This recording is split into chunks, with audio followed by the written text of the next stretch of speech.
வணக்கம்.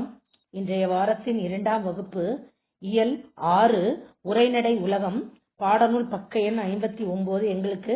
உங்களுக்கு எப்படின்னு தெரியாது, எங்களுக்கு டேர்ம் வைஸ் புக்ஸ் இருக்கனால என்னுடைய பாடப்பகுதியை கூறுகிறேன்.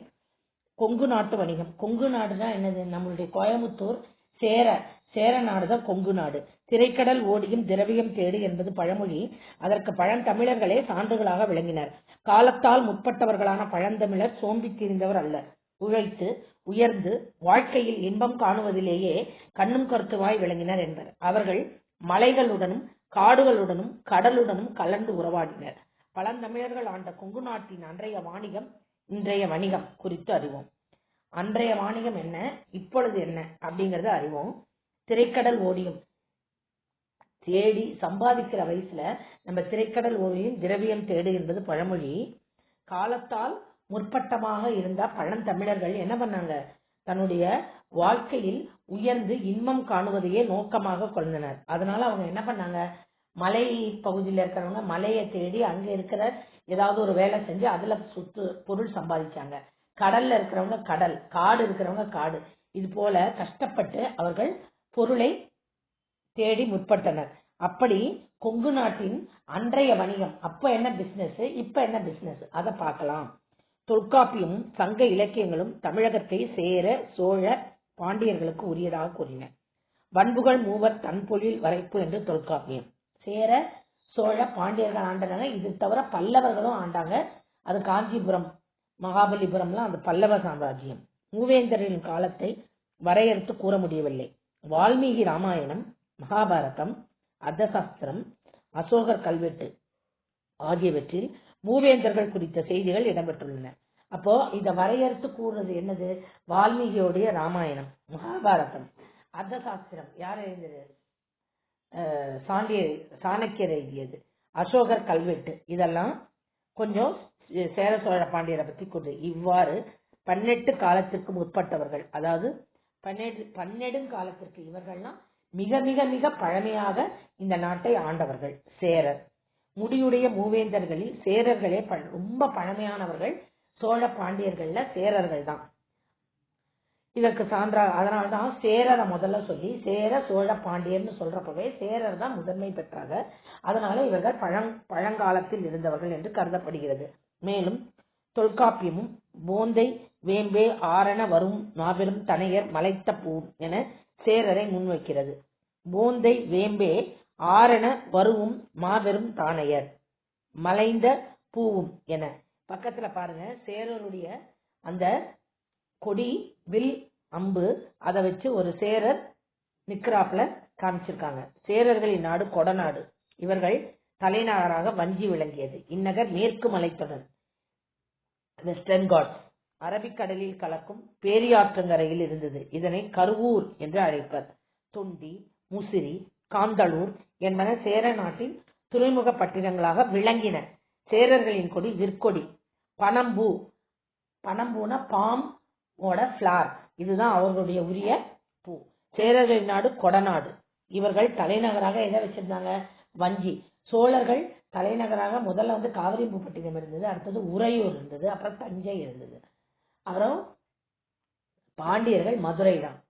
அப்போ இது அரபிக்கடல். அப்போ நம்ம கோயம்புத்தூர் ஏரியாலாம் தான் அந்த அரபிக்கடல். அந்த பாலக்காடு சேரர், கேரளாலாம் சேர நாடாதான் இருந்தது. இதனை கருவூர் என்று அழைப்பர். தொண்டி, முசிறி, காந்தளூர் என்பன சேர நாட்டின் துறைமுக பட்டினங்களாக விளங்கின. சேரர்களின் கொடி விற்கொடி. பனம்பூ இவர்களுடைய பூவாக கருதப்பட்டது. அப்போ நம்ம கோயம்புத்தூர் கேரளாவை பத்தி தான் இந்த கொங்கு நாடா வழங்கப்படுகிறது. சேர நாட்டின் எல்லைகள், அதோட எண்ட் என்ன? இப்ப இந்தியாவுக்கு எல்லை வடக்குல இமயமலை, தெற்குல குமரிமுனை. அதுபோல பண்டைய சேரநாடு என்பது இன்றைய கேரள பகுதியும் தமிழ்நாட்டின் சேலம், கோவை மாவட்ட பகுதிகளும் இணைந்ததுதான் பண்டைய சேரநாடு. கோவை பகுதிகளில் கொங்கு நாடு என்று பெயர் பெற்றன. இப்பகுதியை சேரர்களின் உறவினர்கள் ஆட்சி செய்து வந்தனர். அதாவது சேரர்மார்களுடைய உறவினர்கள் தான் கோயம்புத்தூர் பகுதியிலெல்லாம் ஆட்சி செய்துட்டு வந்தாங்க. கொங்கு மண்டலம். கார்மேக கவிஞர் இயற்றிய கொங்கு மண்டல சதகம் என்னும் நூலில் வடக்கே பெரும்பாலை, தெற்கே பழனிமலை, மேற்கே வெள்ளிமலை, கிழக்கே மதிர்கரை என இந்நான்கு எல்லைகளுக்குட்பட்ட கொங்கு மண்டலம் விளங்கியதாக கூறப்படுகிறது. இன்றைய நீலகிரி, கோயம்புத்தூர், திருப்பூர், ஈரோடு, நாமக்கல், திண்டுக்கல் ஆகிய மாவட்டங்கள்லாம் என்ன நாடு? கொங்கு நாடு. சேலம், கரூர் மாவட்டங்களில் சில பகுதிகள் இது கொங்கு மண்டலமாக விளங்கியது. திரும்பியும் சொல்றேன், கொங்கு மண்டல சதகம்னு காளமேக புலவர் எழுதினதுல மேற்கே வெள்ளிமலை, தெற்கே பழனிமலை, கிழக்கே மதிர்கரை, அப்புறம் வடக்கே பெரும்பாலை ஆகிய பகுதிகள் கொங்கு மண்டலமாக விளங்கியது. இப்போது என்னெல்லாம் கொங்கு மண்டலம்? நீலகிரி, ஊட்டி, கோயம்புத்தூர், திருப்பூர், ஈரோடு, நாமக்கல், திண்டுக்கல் ஆகிய மாவட்டங்களும், சேலம், கரூர்ல சில பகுதிகளும். கொங்கு நாட்டு பகுதியை என்ன ஆறெல்லாம் பாடுது? காவிரி, பவானி, நொய்யல், ஆண்பொருணை என அழைக்கப்படும் அமராவதி. தென்பொருணை, பெண்பொருணை, ஆண்பொருணைன்னு இருக்கு. ஆண்பொருணை என அழைக்கப்படும் அமராவதி ஆறும் கொங்கு மண்டலத்தில் பாயும் ஆறுகள். பழங்கால வணிகம். இந்த கொங்கு மண்டலத்துல ஏன்ஷியன்ட்ல என்ன வணிகம் பிசினஸ் செஞ்சுட்டு இருந்தாங்க? உழவு, கைத்தொழில், வணிகம். கைத்தொழில்னா ஹேண்டிகிராஃப்ட்ஸ். மூன்றும் ஒரு நாட்டு மக்களின் நாகரிக நல்வாழ்விற்கு அடிப்படை. இந்த மூன்றையும் இவர்கள் உள்நாட்டு வெளிநாட்டு வணிகத்திற்கு தமிழர்கள் சிறந்து விளங்கினர். கடல் வணிகத்தில் சேரநாடு சிறப்புற்றிருக்கும். அதற்கு அந்நாட்டின் இயற்கை அமைப்பு காரணமாக இருந்தது. சேரநாட்டுல இயற்கை சூழ்நிலை ரொம்ப அமைதியா இருக்கும். ஏன்னா சுற்றும் கேரளாவிலேயே மலையும் மரங்களும் அடர்ந்து காணப்படும். மழை அதிகமாக பொழியும் இடம். அதனால செங்குட்டுவனின் கடற்போர் வெற்றியால் அவன் கடல் பிறகோட்டிய செங்குட்டுவன் என்று அழைக்கப்பட்டான். கடம்பர் என்னும் கடற்கொள்ளையர்களை கடல்லேருந்து கொள்ளையர்கள் அந்த நாட்டுக்கு அவர்களுடைய செல்வங்களை அபகரிக்கும் பொழுது, கடலை ஒட்டிதானே இருக்கு கேரளா, அரபிக்கடல்ல. அப்போ முசிறி சேரர்களின் சிறந்த துறைமுகமா அவங்க இருந்தது. அந்த முசிறியிலேருந்து சேர நாட்டு வீரர்கள் அந்த கடற்கொள்ளையர்களை விரட்டி அடிச்சிட்டாங்க. அதனால அங்க ஆட்சி செய்த செங்குட்டுவனுக்கு என்ன பெயர்? கடல் பிறகோட்டிய, கடலை பார்த்து பிறகு ஓட செய்த செங்குட்டுவன் என்று பெயர். இதுல அங்க என்னெல்லாம் சிறந்து விளங்கும்? முத்து, பேர்ல், யானை, தந்தங்கள், பட்டு, மணி போன்றவை ஏற்றுமதி செய்யப்பட்டன. பொன், அடுத்தது பொன்னா கோல்டு. இந்த கடல் சார்ந்த இடம் எப்படி இருக்கு பாருங்க இயற்கை சூழ்நிலையோட.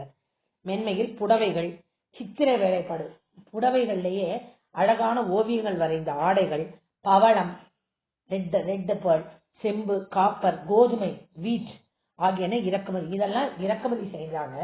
இவங்க இங்கே அனுப்பிச்சது என்ன? வெள்ளமுத்து, யானை தந்தங்கள், டஸ்கு, பட்டு, அப்புறம் மணி அதெல்லாம் அனுப்பிச்சு விட்டாங்க. மீனோடு தெற்கு வையி மிசையம்பின் மனை மறுக்குந்து கலந்தந்த பொற்பரிசம் கழித்தோணியால் கலை சேர்க்குதுந்து. அத கழத்தோணியால அவங்களெல்லாம் விரட்டி அடிச்சாப்புல புறநானூறு கூறுகிறது. சேர நாட்டில் உள்நாட்டு வணிகம், அதாவது நாட்டுக்குள்ளேயே வியாபாரமும் நன்கு வளர்ச்சி இருந்தது. மக்கள் தத்தம் பொருள்களை தந்து, பொருள்கள் முங்கெல்லாம் எப்படின்னா காசை கொடுத்து பொருள் வாங்குறோம் இல்லையா, அப்படி கிடையாது. நம்மிடம் இருக்கும் பொருளை கொடுத்து விட்டு அவர்களுக்கு வேண்டும் பண்டமாற்று முறை பெற்றனர். நெல்லை விலையை கணக்கிட அடிப்படையாக இருந்தது என்பர். உப்பும் நெல்லும் ஒரே மதிப்புடையவனாக இருந்தன. நெல்லுக்கு அதிகமும் உப்புக்கு கம்மியாகவும் இப்ப இருக்கு அரிசிக்கு.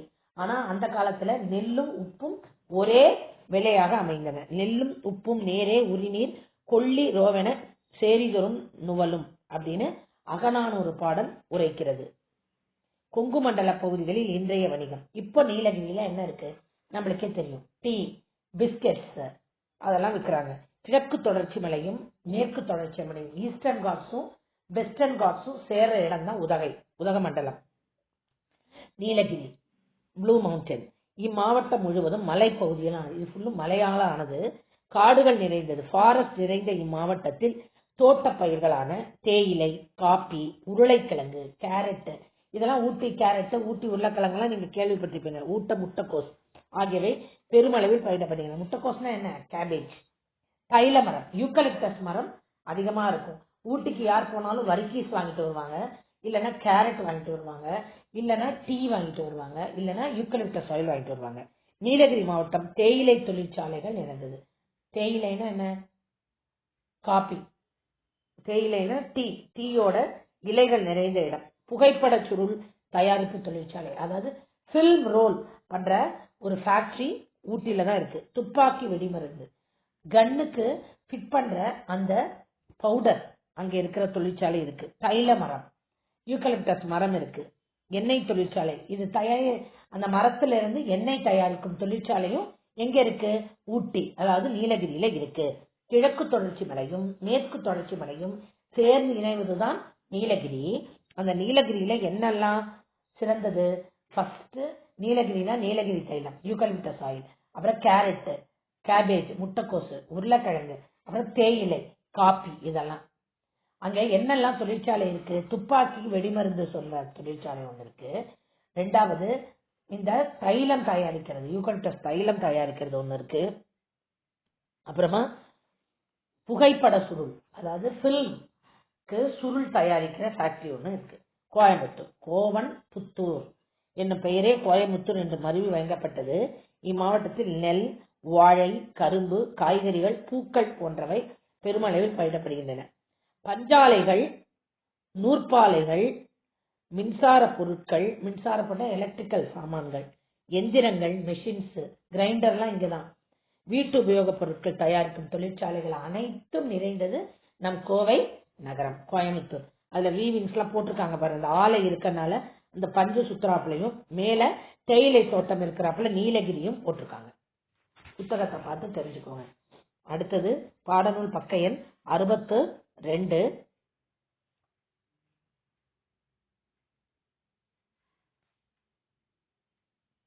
63 இருக்கு. வரலாற்று சிறப்புமிக்க திண்டுக்கல்லில் நெல், சோளம், திணை வகைகள், அங்கெல்லாம் வாழைப்பழம், திண்டுக்கல்ல மலை வாழைப்பழம் ரொம்ப ஃபேமஸ், விளைவிக்கப்படுகின்றன. இப்பகுதி மலர் உற்பத்தியில் முதலிடம் வகிக்கிறது. இந்த இடம் முதலிடம் வகிக்கிறது. கோயம்புத்தூருக்கு அடுத்தது திண்டுக்கல், ஈரோடு. திண்டுக்கல்ல பேஜ் நம்பர் 62. வரலாற்று சிறப்புமிக்க திண்டுக்கல். வரலாற்றுல திண்டுக்கல்லை சுத்தி கோட்டை இருக்கு.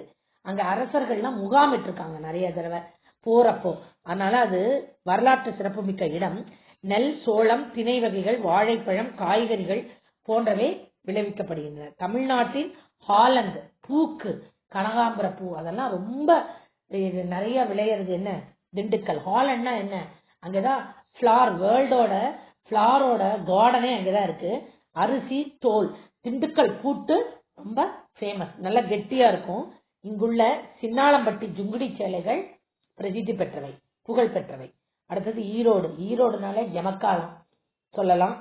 மஞ்சள் விற்பனை மிகுந்தது, மஞ்சள் விற்பனை ஜாஸ்தி ஈரோடு தான். பரப்பளவில் ஈரோடு தமிழ்நாட்டின் 2வது பெரிய நகரம். அதாவது தமிழ்நாட்டுல பரப்பளவுல மிகப்பெரிய நகரத்துல 2வது பிடிக்கிறது ஈரோடு. இதுல நெல், நிலக்கடலை, மஞ்சள், கரும்பு, பருத்தி, பருத்தி ஆடைகள் நிறைய ஈரோடுல வீவர்ஸ் ஜாஸ்தி போன்றவை பயிரிடப்படுகின்றன. தமிழகத்திலேயே மஞ்சள் சந்தை, மஞ்சளுக்கான ஒரு சந்தை மார்க்கெட் இருக்கிறது ஈரோடுல தான். துணி நூற்பாலைகள், எண்ணெய் ஆலைகள், சர்க்கரை ஆலைகள் பெருமளவில் உள்ளன.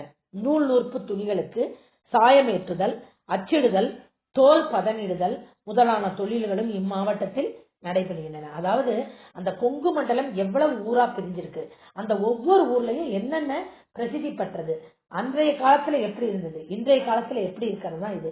இது நீங்க படிச்சுதான், இது ஒரு கதை மாதிரி தான், நீங்க படிச்சாதான் இது புரியும். இப்போ திருப்பூர்ல கேட்கவே வேண்டாம், பனியன் ஃபேக்டரி, பின்னலாடை நகரம். நெல், கரும்பு, பருத்தி, காட்டன், வாழை போன்றவை இங்கு விளைவிக்கப்படும் முதன்மையான பயிர்கள். இம்மாவட்டம் பின்னலாடை, ஆயத்தாடைகள், ரெடிமேட் குட்ஸ் தமிழ்நாட்டிற்கு பெரும் வருவாயை ஈட்டி தருவதே இதுதான். இந்த தமிழ்நாட்டின் மான்செஸ்டர் என்று அழைக்கப்படும் இந்த கோயம்புத்தூர், ஈரோடு, திருப்பூர் தான். அதனாலதான் நம்மளுக்கு இந்த பேரே நம்ம மாவட்டத்துக்கு வந்தது. இந்தியாவின் முதல் ஆயத்த ஆடை பூங்காவான நேதாஜி ஆயத்த ஆடை பூங்கா இம்மாவட்டத்தில் அமைந்துள்ளது. தேசிய அளவில் புகழ்பெற்ற காங்கேயம் காளைகள், இந்த ஈரோடு மாவட்டத்தோட ஒற்றி தான் காங்கேயம் ஊரு இருக்கு, அந்த டிஸ்ட்ரிக்ட் உள்ளதான் அது இருந்தது. அதனால அது காங்கேய மாடுகள், காளை மாடுகள் மிகவும் பிரசித்தி பெற்றவை. அடுத்தது நாமக்கல். இதுல நமக்கு தெரிஞ்சோன்னா ஆஞ்சநேயரை தெரியும். ஆனா இங்க இருக்கிற வியாபாரம் என்ன? பச்சைமலை, கொல்லிமலை, சேர்வராயன் மலை இதெல்லாம் சேர்ந்ததுதான் நாமக்கல் மாவட்டம். இதுல நெல், பாடி, கரும்பு, சுகர் கேன், சோளம், கார்ன், நிலக்கடலை, கிரவுண்ட்நட், பருத்தி, காட்டன். இதுல இந்த மலையை சுத்தி இருக்கனால அங்க விளையும் திராட்சை, ஆரஞ்சு, காபி, ஊட்டி அளவுக்கு இல்லைனாலும் ஓரளவுக்கு காபி, பாக்கு, சுப்பாரி, ஏலம், ஏலக்காய் போன்றவை பயிரிடப்படுகின்றன. முட்டை கோழி, முட்டை அடக்காத்து கோழி பண்ணை நிறைய இருக்கும் இங்க நாமக்கல்ல. தென்னிந்தியாவிலேயே முதல் இடத்தை பெறுவது என்ன? நாமக்கல் முதன்மையான இடம் வகிக்கிறது. இங்கே சிமெண்ட் தொழிற்சாலை இருக்கு, காகித தொழிற்சாலை, பேப்பர் தொழிற்சாலை, கைத்தறி நெசவு. அங்கதான் நிறைய இந்த பட்டு நூல், இதெல்லாம் படியூர் பட்டு சேலை, இதெல்லாம் நாமக்கல் மாவட்டத்துல தான் இருக்கு. வெண்கல பொருட்கள்னா என்ன? பிரான்ஸ், இவெல்லாம் நடைபெறுகின்றன. சிற்றுந்து, சரக்குந்து ஆகியவை, அதாவது நிறைய லாரிஸும் சிறிய சிறிய டெம்போஸும் நிறைய மூவ்மெண்ட்ஸ் இருக்கிற இடம் எது? நாமக்கல் தான். சேலம்னாலே மாங்கனி நகரம். சேலம் மாவட்டத்தில் நெல் நிறைய இருக்கும். பருப்பு சேலத்துலதான் நல்லா இருக்கும். பருத்தி, கரும்பு, மாம்பழம், காப்பி, பாக்கு. சேலத்தை சுத்தியும் மலை இருக்கு. இந்தியாவிலேயே இம்மாவட்டத்தில் செவ்வரிசிங்கிற அந்த அரிசி இங்கதான் அதிக அளவு. இதுவே இங்க பால் பண்ணை தொழிலும். இங்க சேலத்துல பால் ரொம்ப நல்லா இருக்கும். ரசாயன பொருள், அலுமினிய ஃபேக்டரி இருக்கு சேலத்துல, மேட்டூர் பக்கத்துல. சந்தன எண்ணெய், வனஸ்பதி, அந்த நம்ம குக்கிங்க்கு யூஸ் பண்ற ஆயில், இதெல்லாம் ஆலைகளும் சேலம் விழுகிறது. முலாம் பூசும், ஈய தொழில். அந்த பாத்திரங்கள்லாம் ஒரு சமையலை சமைச்சா அதுல கெடாம இருக்கிறதுக்காக உள்ள ஒரு கிரே கலர்ல ஒரு ஈயம்னு பூசுவாங்க. அதோட மெயின் தொழில் இங்கதான் நடைபெறுகிறது. அப்புறம் ஏழைகளின் ஊட்டி என்று அழைக்கப்படும் ஏற்காடு இந்த சேலம் மாவட்டத்தில் தான் அமைந்துள்ளது. கரூர், கொங்கு நாட்டின் ஒரு பகுதி தான் நம்மளுக்கு கரூர் அமைகிறது. இதுல வஞ்சி மாநகரம், இது கிரேக்க அறிஞர் தலாமி கரூரை தமிழகத்தின் முதன்மையான உள்நாட்டு வணிக மையமாக குறிப்பிட்டுள்ளார். கிரேக்க அறிஞர் தாலமி என்ன சொல்லியிருக்காரு? தமிழ்நாட்டின் முக்கியமான வணிக நகரங்களுள் கரூரும் ஒன்றுன்னு சொல்லியிருக்காரு. இங்க நெல், சோளம், கேழ்வரகு, ராகி, கரும்பு போன்றவை இங்கு பயிரிடப்படுகின்றன. கல் குவாரி, அதாவது கல்லை உடைச்சு அதை அனுப்புவாங்க இல்லையா, தொழிற்சாலைகள் இங்கு உள்ளன. கைத்தறி நெசவு, கரூர்லையும் கைத்தறி நெசவு தொழில் ஜாஸ்தி. தோல் பதனிடுதல், ஸ்கின்னை பதனிட்டு செருப்புகள், ஸ்கின்னால பண்ணப்படுற நிறைய பேகு, இதெல்லாம் கண்டுபிடிக்கிறாங்க. சாயம் ஏற்றுதல், கற்சிற்பம், கல்லை உடைத்து சிற்பங்கள் செய்தல் போன்ற தொழில்களும் நடைகிறது. பேருந்தை கட்டுமான பணிகள், பேருந்துல பார்ட்ஸ் எல்லாம் போயிடுச்சுன்னா கரூர் தான் ஒரு டெர்மினஸா இருந்து அந்த பார்ட்ஸ் எல்லாம் தயாரிக்கிற பண்ணி அதுல ரிப்பேர் ஆனதெல்லாம் பழுது பார்க்கும் இடமாக கரூர் அமைகிறது. இப்போ உங்கள் மாவட்டம்னா நம்மளுடைய மாவட்டமே கோயம்புத்தூர் தான். அதெல்லாம் பாதி இதுலயே வந்துருச்சு. அதனால இது கற்பவை கற்ற பின்ன உங்களுக்கு ஈஸி. பல்வகை தலைப்பு என்ற தலைப்பில் படத்தொகுப்பு உருவாக்குங்க. பல விதமான தொழில்களை பிக்சர்மா எழுதி சார்ட் பண்ணி ரெடி பண்ணி வச்சுக்கோங்க. புரியுதா? இதோட உங்களுக்கு இயல் 6ஓட உரைநடை முடிந்தது. இது எல்லாமே ஒவ்வொரு மாவட்டமும், கொங்கு மாவட்டம் அப்ப எப்படி இருந்தது, இப்ப எப்படி இருக்கு என்பதை பற்றி தான். மூவேந்தர்களின் காலம் தொல்காப்பியமும் சங்க இலக்கியங்களும் சேர சோழ பாண்டியருக்கு உரியதாக கூறின. மண்புகள் மூவர் தன்பொழில் வரைப்பு என்ற தொல்காப்பியம் குறிப்பிடுகின்றது. மூவேந்தர் காலத்தை வரையறுத்து கூற முடியவில்லை.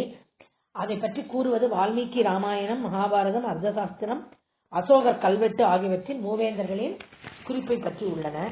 கொங்கு நாட்டில் பாயும் ஆறுகள் காவிரி, பவானி, நொய்யல், அமராவதி ஆகிய ஆண்பொருணை. தமிழ்நாட்டின் ஹாலந்து என அழைக்கப்படுவது திண்டுக்கல். ஏனென்றால் இங்கு நெல், சோளம், திணை வகைகள், வாழைப்பழம், காய்கறிகள் போன்றவை விளைவிக்கப்படுகின்றன. மலர் உற்பத்தியின் முதலிடம் ஹாலந்துனாலே பிளார் கார்டன் தானே ஹாலந்துல.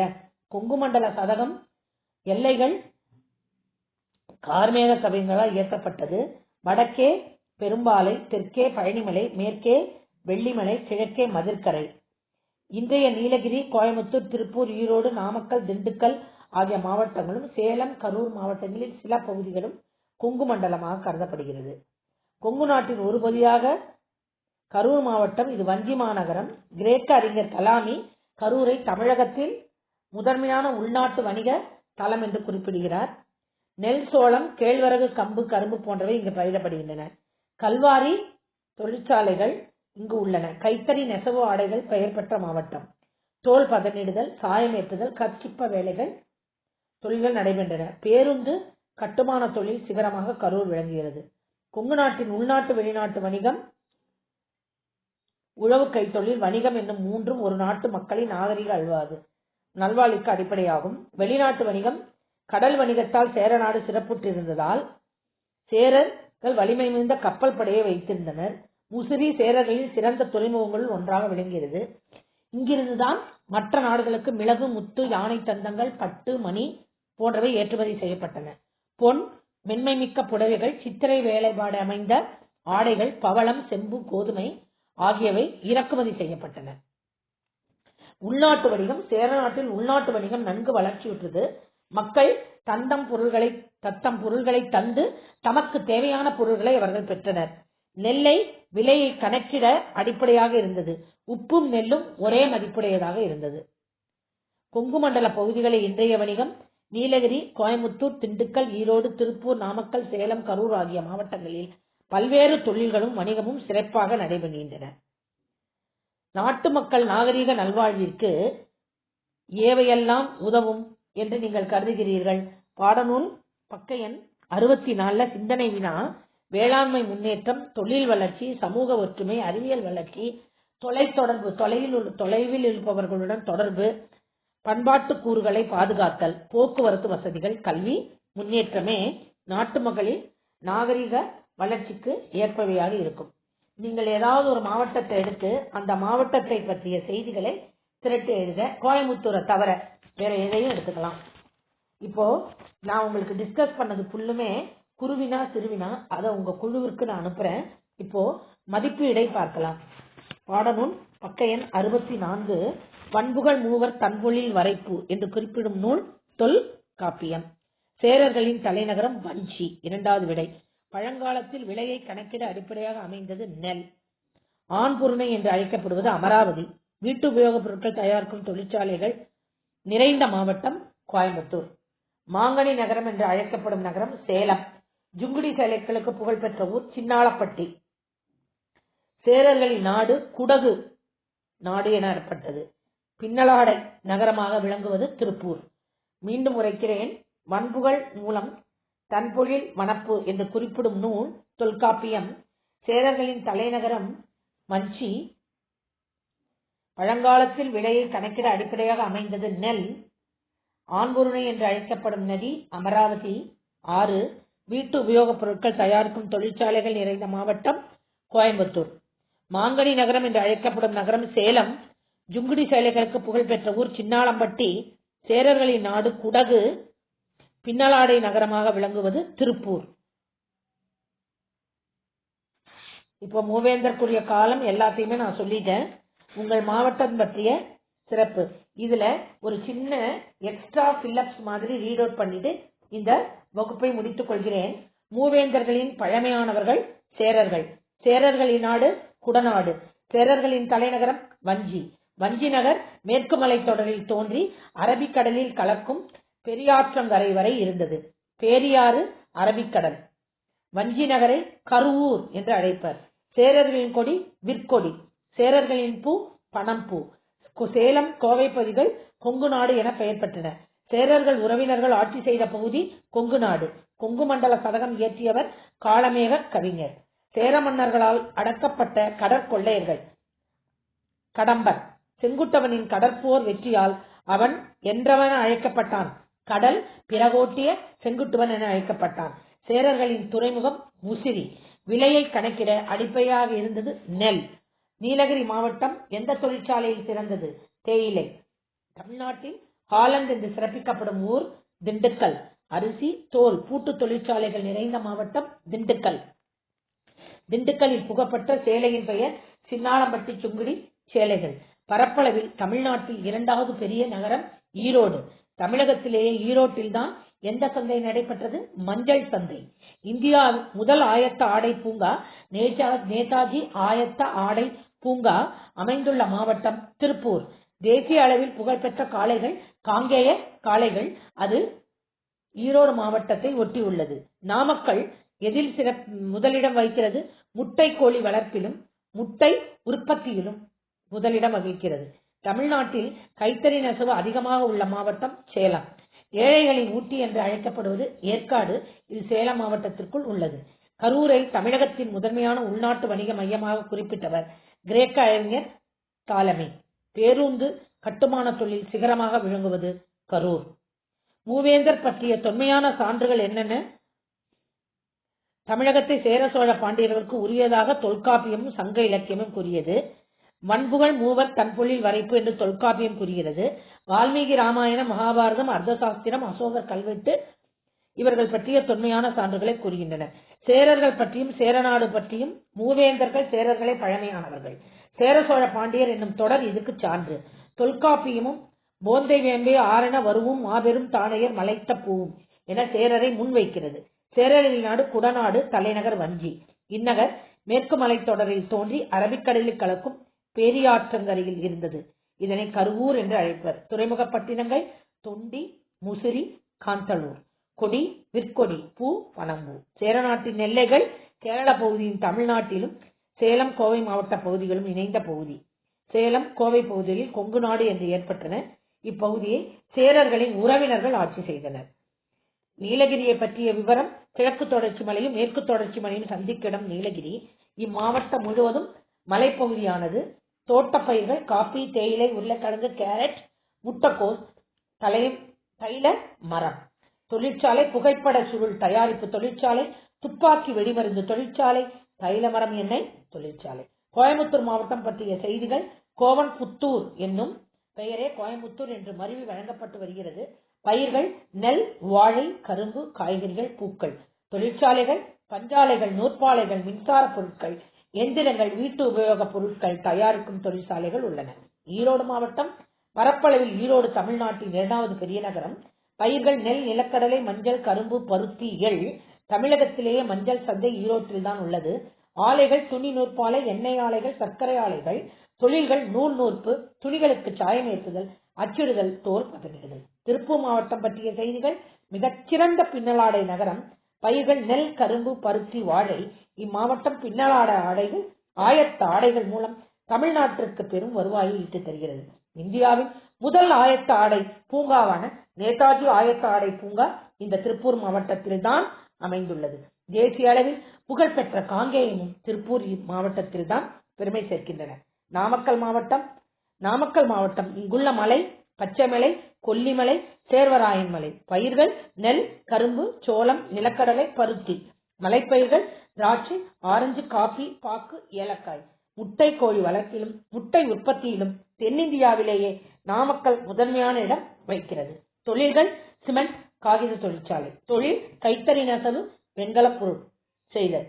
சிற்றூந்து, சரக்கூந்து, அதாவது லாரி, வேன்ஸ் எல்லாம் நிறைய மூவ்மெண்ட்ஸ் ஆற இடமே நாமக்கல் தான். சேலம் மாவட்டம் பற்றிய செய்தி. மாங்கனி நகரம்.